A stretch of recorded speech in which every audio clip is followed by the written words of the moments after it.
This is where we enjoy the ride. So come on, let's go. We're on a journey, looking back on the things that we've taken for granted, but feels like we're learning to be better without what's been holding us back now. Let's move closer to a new history, find out what we can be together.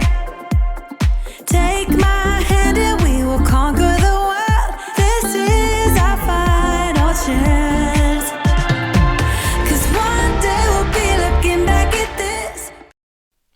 The Benevolent and Protective Order of the Elks Lodge was established in February of 1868 by a small group of actors and entertainers wishing to continue their social gatherings on Sundays when New York's blue laws prevented the opening of public establishment began to meet regularly as the Jolly Corks, a name derived from a bar trick introduced by the group's organizer.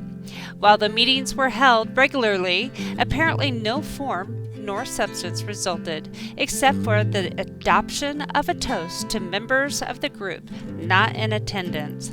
Shortly before Christmas in 1867, a few months after the fellows began to meet, one of their number one members died, leaving his wife and children destitute. This event gave rise to the notion, in addition to good fellowship, the Jolly Corks needed a more noble purpose in order to endure and serving not only their own needs, but others as well.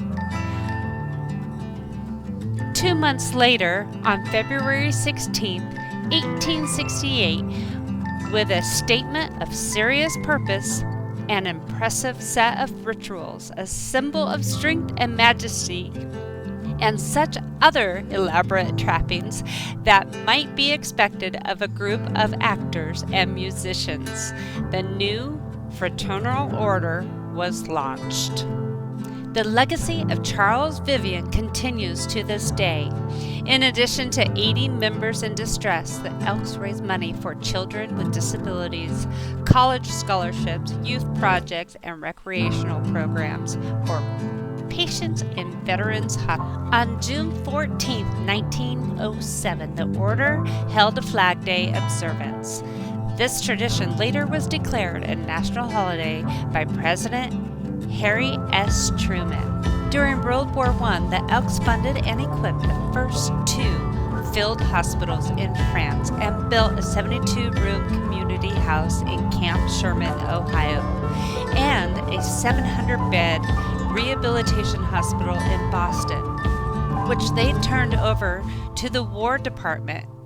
They also raised money for Salvation Army's frontline canteen. Their loans to 40,000 returning veterans for college, rehabilitation, and vocational education were the precursors of the GI Bill. When World War II broke out, the Elks were the only civilian organization asked to help recruit construction workers for the military, a task that would be completed 3 months ahead of schedule. The Elks also contributed more than 500,000 books to the Merchant Marines so that their men would have reading material on board ship. The Korean War again brought out the best in the Elks. They donated more than 500,000 pints of blood to help wounded soldiers. When the wounded from Vietnam needed help, the Elks responded. They provided the funds for a recreation pavilion at the Navy Hospital on Guam. The wounded at Tripler Medical Center in Hawaii were sweltering in the heat. When the Elks heard of their plight, they purchased 24 air conditioning units so these patriots could recuperate in some degree of comfort. When Operation Desert Storm took place, the Elks again led the support for our fighting men and women in the Persian Gulf. Subordinate lodges undertook letter-writing campaigns to help keep up the spirits of the defenders of freedom. The Elks were also among the first to welcome them home and thank them for a job well done. Their story is long, their work is humble, and their history is proud, and they continue today.